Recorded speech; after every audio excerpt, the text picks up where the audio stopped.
اے آئی کا دجال کے ساتھ کیا کنیکشن ہے اور دجال کے فتنے کے درمیان اے آئی کا کیا کوئی تعلق ہو سکتا ہے؟ اے آئی آج ہماری زندگی کا ایک حصہ بن چکی ہے، لیکن یہی سوال ہر انسان پوچھتا جا رہا ہے۔ کہانی کیا ہے؟ آئیے سمجھتے ہیں۔ کیا ہم ایسی دنیا کی طرف بڑھ رہے ہیں جہاں انسان کے لیے جھوٹ اور سچ میں فرق کرنا مشکل ہو جائے گا؟ رسول اللہ صلی اللہ علیہ وآلہ وسلم نے قیامت سے پہلے آنے والے فتنوں کے بارے میں ہمیں بہت پہلے خبردار فرما دیا تھا۔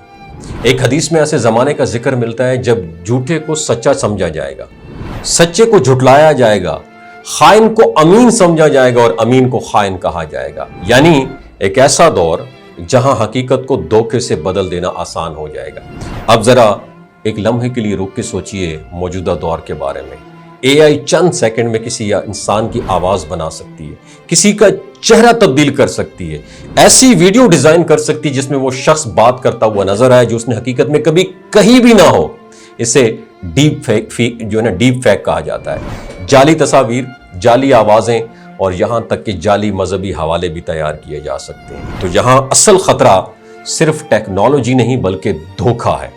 انسان اگر آج اپنی آنکھوں سے دیکھی ہوئی ویڈیوز کو بھی لازماً سچ نہ سمجھ سکے، اپنی سماعت پر بھی مکمل بھروسہ نہ کر سکے، تو سوچیں فیوچر میں جب یہ ٹیکنالوجی مزید طاقتور ہوگی تو جھوٹ کو حقیقت بنا کر پریزنٹ کرنا کتنا آسان ہو جائے گا۔ احادیث میں دجال کے فتنے کو بہت بڑا فتنہ قرار دیا گیا ہے۔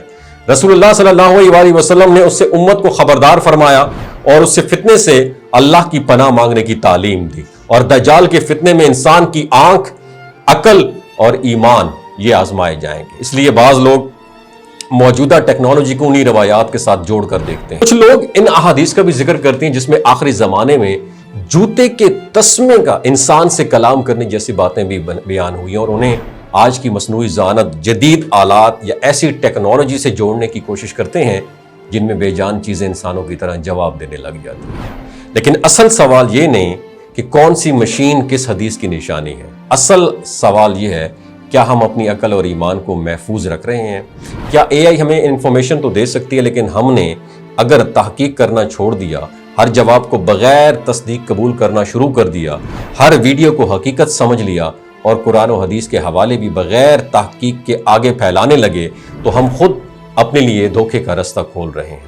آج بعض اوقات اے آئی سے غلط حدیث، غلط ترجمہ اور ایسا مذہبی حوالہ بھی حاصل ہو سکتا ہے جو حقیقت میں ایگزسٹ ہی نہ کرتا ہو۔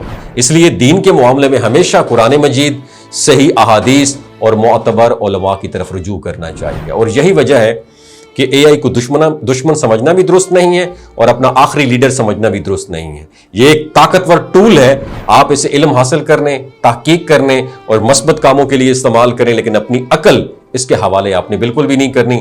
دجال کے فتنے سے بچنے کے لیے نبی کریم صلی اللہ علیہ وآلہ وسلم نے سورہ کہف کی ابتدائی 10 آیات کی فضیلت بیان فرمائی اور نماز میں دجال کے فتنے سے اللہ کی پناہ مانگنے کی تعلیم بھی دی۔ تو یاد رکھیں، مستقبل کی سب سے بڑی جنگ شاید صرف انسان اور مشین کے درمیان میں نہ ہو بلکہ حقیقت اور دھوکے کے درمیان میں ہو۔ اے آئی کو استعمال کریں لیکن اس پر اندھا استعمال بالکل بھی نہ کریں۔ ہر خبر کو پرکھیں، ہر ویڈیو کو حقیقت نہ سمجھیں اور ہر دینی حوالے کی تصدیق کریں اور اپنے ایمان کو قرآن و سنت کے ساتھ مضبوط رکھیں، کیونکہ ٹیکنالوجی جتنی ذہین ہوتی جائے گی، انسان کے لیے سب سے زیادہ ضروری چیز شاید معلومات نہیں، سچ کو پہچاننے کی صلاحیت ہوگی۔ وما علینا الا البلاغ المبین۔